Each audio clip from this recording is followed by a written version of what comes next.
All right, last time we were talking about how water boils. I'm going to cut this part fairly short because I just noticed I've only got 22 minutes of recording time on the camera. But I wanted to do the demonstration for you guys as well. So we'll get through a little bit of the slides, then I'll go get the demonstration material and I'll show you how water boils.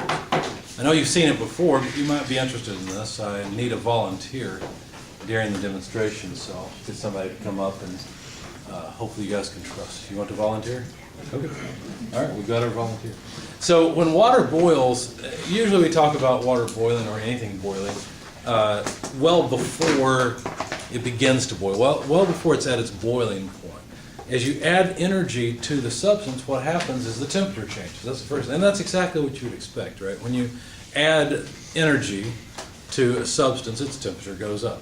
Makes perfect sense. That's what we call sensible change. So when we're going from 20 degrees to 100 degrees, that's a sensible change in the water. We've added thermal energy and the temperature responds by increasing. But then there's a latent change that occurs during the phase change of the water, in this case, from liquid to vapor. And then finally, again, a sensible change from vapor to superheated vapor. All right, and we even mentioned that the temperature versus pressure could be plotted against one another, and that would be the saturation pressures and temperatures. One thing I would suggest you guys do is tab the pages in the back of your book where the steam tables begin. Not only should you tab the beginning of the appendices for SI and English units, you should also tab the steam tables because they're really handy and we're going to refer to them quite a lot, at least during the last part of the course. So latent heats. What do we mean by latent heat? Well, it's just simply how much energy you have to add or remove to cause a complete phase change. Have any of you ever dealt with air conditioning systems? Work on them a little bit. Do you know how they're rated? Kind of sized. Kind of like your engine is sized in horsepower, right? It's the BTUs, right? Well, it could be. It's usually in tons. Everybody hear of a ton? Anybody ever hear of a ton of refrigeration capacity? You know what that means? Well, if you take 1 ton of water, 2,000 pounds of water, and let's say that water is at 32 degrees Fahrenheit, what phase will it be in? What was the temperature? 32 degrees Fahrenheit. And it's air? It's water. It's water, it would be frozen. Would it be frozen? Not necessarily. Well, Because you can take water, if you take your ice cube tray, okay, you put water in it, you put it in the freezer, and you watch the temperature of that water, what will happen is that liquid water will go from room temperature down to 32 degrees before the first ice crystal forms. Okay? So then what will happen is the water will remain at 32 degrees as the phase change occurs. This is that latent thing we were talking about. Okay? Happens in the freezing, going from solid to liquid and vice versa, as well as it happens in going from liquid to gas and vice versa. So as the water freezes, its temperature actually remains constant. It's at 32 degrees Fahrenheit. So when I say water at 32 degrees, I haven't told you enough information to let me know whether it's solid or liquid. You don't know. It could be either. It could be a mix. It could be a saturated mixture. In other words, it could have both phases present, both solid and liquid. So anyway, as the freezer is removing energy from the liquid water, what it's doing is it's pulling out the energy required to accomplish the phase change. So in refrigeration capacity or air conditioning capacity, you usually talk about tons of refrigeration capacity. What that means is the amount of energy, well, let me back up. Basically, a ton of refrigeration is a refrigerator that is big enough or has enough capacity to take water, liquid water at 32 degrees Fahrenheit and convert it to solid water at 32 degrees Fahrenheit in 24 hours. So it's taking 1 ton of water and moving it from the liquid to the solid phase in 1 day, 24 hours. So that's 1 ton of refrigeration capacity. Anybody know what their air conditioner's capacity is for your home? Probably 2 to 3, maybe 4 or 5 tons is the typical capacity. In the past, it was about 1 ton, a half ton, something like that. These days, about 2-3 tons is normal for an average size house. I have a 5-ton air conditioner. That doesn't mean it weighed a lot. Okay? It means it can actually freeze or change the state of 5 tons of water from liquid to solid in 24 hours if it was connected appropriately. Yes? So does that mean like full power continuously on? Yes, full power continuous on. Plus, like, how do you not freezing your house then? Right. Well, and that's a kind of interesting. Once you get to 320, we'll talk about that more. But you actually don't want an air conditioner that has too much capacity. Some people think, well, you know, if I look on Craigslist and I buy my own air conditioner and put it in myself, why would I not bother with a 10-ton air conditioner, right? Well, why not? It'd just cool the house down quicker. Well, in this area of the country during the summertime, half of the job of your air conditioner is to cool down the temperature of the air in your home. The other half of the job is to pull the darn water out of the air so it feels comfortable. It's to reduce humidity. And so if your air conditioner only runs for a very short period of time, very little of the air in your home will be pulled through the air conditioner. The air coming out of the vents might be at 20 degrees, I'm exaggerating, but it might be really cold and mix with the home to bring the home's temperature to your desired set point.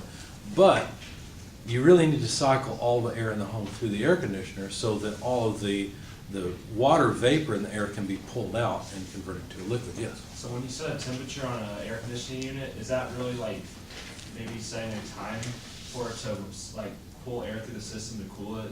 There's certainly a relationship because the air conditioner only pulls out thermal energy at a certain rate. Now that rate actually does change a little bit depending on the temperature of the air coming through it and how much water is in the air. Okay, but yeah, in a way, it's predicting how much time it's going to take, given the system, the home. Right, because if you turn down the air, that's not like you're increasing the efficiency of the system. You Right. might just be running it from A lot of people think, okay, it's 75 degrees in the home, it's summertime, I'm not comfortable. If I turn it down to 70, it'll get cool, but if I turn it down to 65, it'll get cool quicker. That's not the case. Your air conditioner runs at a constant rate. It's either on or off. There's no in between. Well, almost. The air conditioner I have is a 2-stage unit, which means that it can run at 3-ton capacity or 5-ton capacity. Anybody want to guess whether I run at 5-ton or 3-ton capacity? 3 tons. I run at 3-ton. That's right, because I want it to pull the water out of the air as well as cool the air down. So anyway, good question. Anything else? So we've been talking a lot about latent heats, right? About the amount of energy you either have to add or remove to get a substance to change phases. Well, the amount of energy required to go from liquid to solid, the amount of energy you have to remove from 1 kilogram of liquid water at 1 atmosphere is 333.7 kilojoules. You have to, for every kilogram of water you have, if you want to convert it from a liquid to a solid, you've got to remove 333.7 kilojoules. That's the amount of energy. It's something you have to measure. You can't calculate it in any way that I know of. It's just a measured quantity. Okay? In the same way, if you want to convert liquid to vapor, you want to vaporize it, then you have to add energy to the liquid. And in that case, you'd have to add 2,257.1 kilojoules for each kilogram of water to get it to go from the liquid phase to the vapor phase. So it's what, not quite 10 times, more like maybe 7 or 8 times the amount of energy you'd have to remove to go from liquid to solid.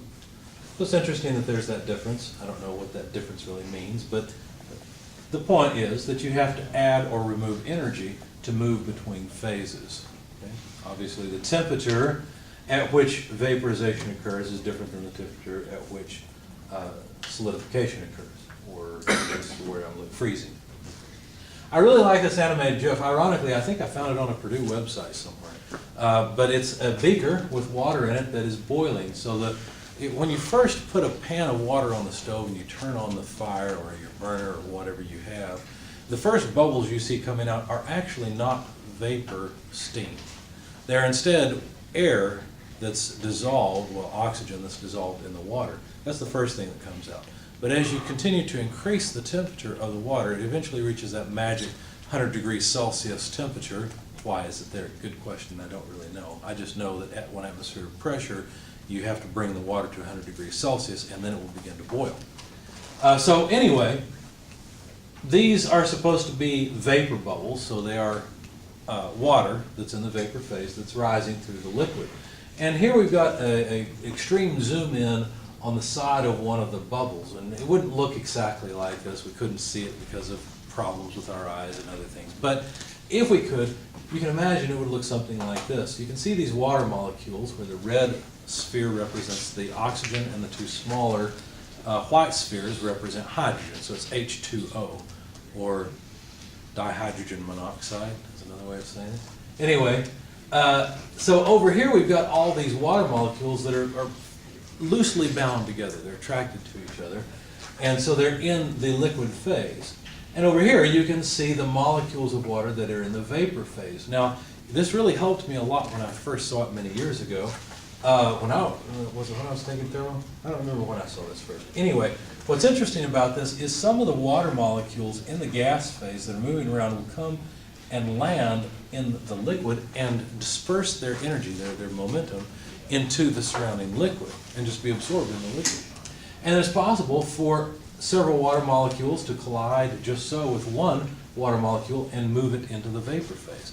This is literally thermal equilibrium. It's equilibrium between the liquid and the gas phases, and I really liked it because it shows it. Now, I like things I can see. I think it makes more sense then. So, anyway. Is that showing what happens with condensation? Or is that Condensation is a little bit different. We'll study that in 320. Okay. Yeah, condensation has to do with, you're on the right track because it has to do with how saturated the system is, but we'll talk about that. All right, so we don't have to just boil water at one pressure. I mean, we started off talking about boiling water at 1 atmosphere, which is about 0.1 megapascals. Atmospheric pressure is about 101, I think, what is it, 101.6 or so? I don't remember it. It's around 100 kilopascals. So 0.1 megapascals is the same thing. And if we start by taking our water at 20 degrees, it's in the subcooled region down here, and then we add thermal energy, we'll eventually move to the point where we have saturated liquid at 100 degrees because we're at 100 pressure. If we continue to add thermal energy to it, then we'll end up forming some vapor that is in equilibrium with the liquid. As we move along this process path, notice the temperature remains constant, but the volume of the system is increasing. Why would the volume of the system increase? Trying to see if you guys are with me. The volume was increased because The there's volume. a phase change. There's a phase change. We're not adding pressure. Pressure is constant. More of the molecules are spreading out apart. Right. The distance between the molecules increases. Why does that happen? Because there's more energy. Well, we've added more energy, but it's not just expanding linearly. It's not like the liquid is just separating. What's happening? The electrons are going into a You higher guys are going too voltage. deep. This is easier than It's going to the gas phase. It's going to the gas phase, right? We're simply generating vapor. And the vapor takes up more space for the same amount of mass. That's all that's happening, right? We're generating steam. That steam takes up a whole lot of space with a very little amount of mass, whereas the water is very dense and compact. Okay? So as we move along this line, what's happening is more and more of the liquid is being boiled off until we have all vapor. And this is our saturated vapor state. Doesn't matter exactly where that volume is. The point is it'll be higher than it was initially. If we continue to add thermal energy, then after the saturated vapor state, what will happen is we'll go off into the superheated region, and now the temperature can continue to increase. The vapor will actually start to expand as well. So you see this curve going up in the volume axis and up in the temperature axis. So this is just one experiment at one pressure. So this would be a line of constant pressure for that process. However, we can run the same experiment at other pressures. We can run it at higher pressures and lower pressures and see what happens. So just plot it. And what we end up with is called a TV diagram. Now, this is not quite what we'd call a TV diagram. You notice something interesting here? You can kind of play connect the dots. And when you connect the dots with the critical point, you begin to notice what's called the vapor dome. So there we've connected the dots with one another. And really this vapor dome simply separates this TV diagram into regions. We've got the subcooled region on this side, the side where it's liquid and it's not about to boil. Then we've got this area, which is the saturated region, where we have two phases, vapor and liquid together. And then over here, the superheated region. Okay, check the time. Okay, 6 minutes. So this line we call the saturated vapor line. Why? Because it consists of saturated vapor states. This line is called the saturated liquid line because it is from the saturated liquid states where there's only liquid. Over here, there's only vapor. Anywhere in between, under the vapor dome, there is a mixture, what's called a saturated mixture of vapor and liquid. Okay? Now, the critical point is actually really interesting as well. If you have your book, go to the appendix. It doesn't matter if you go to SI or English. Take your pick. And what you'll notice is that in the very first table of the appendices, the so-called critical point for several different substances is listed. Now, notice what's happened.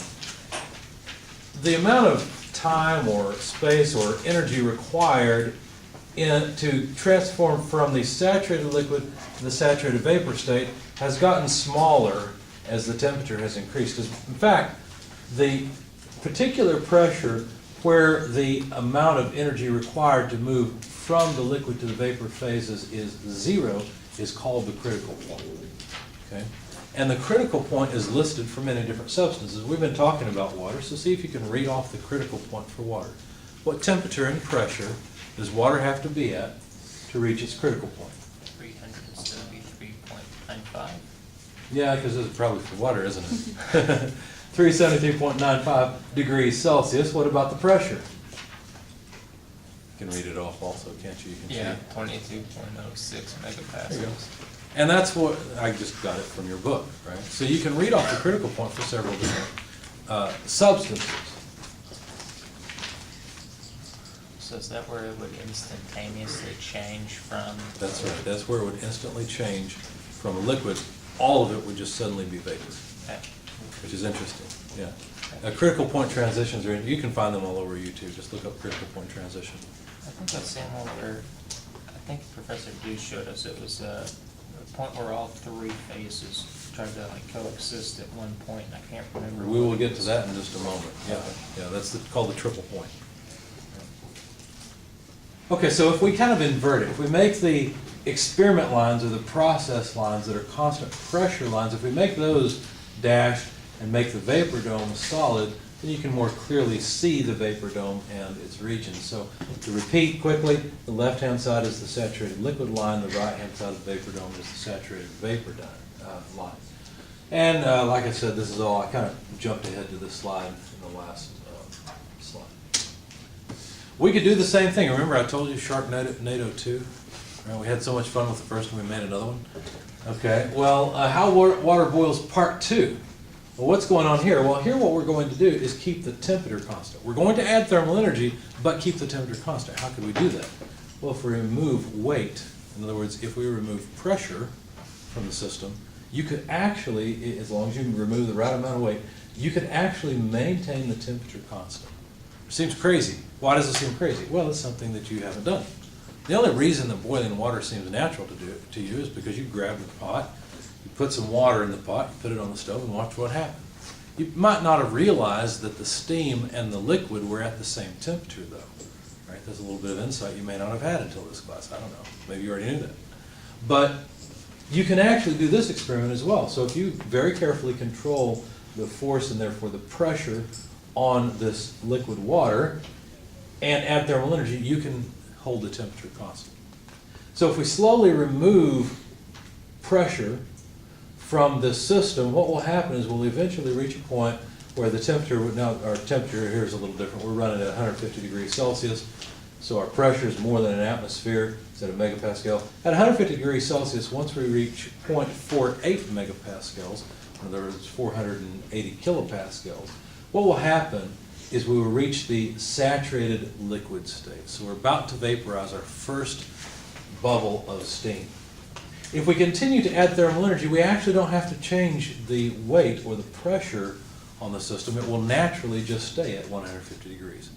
And the pressure will remain then at 0.48 megapascals, because that's the pressure we're applying, right? We haven't changed the amount of sand on top of the piston.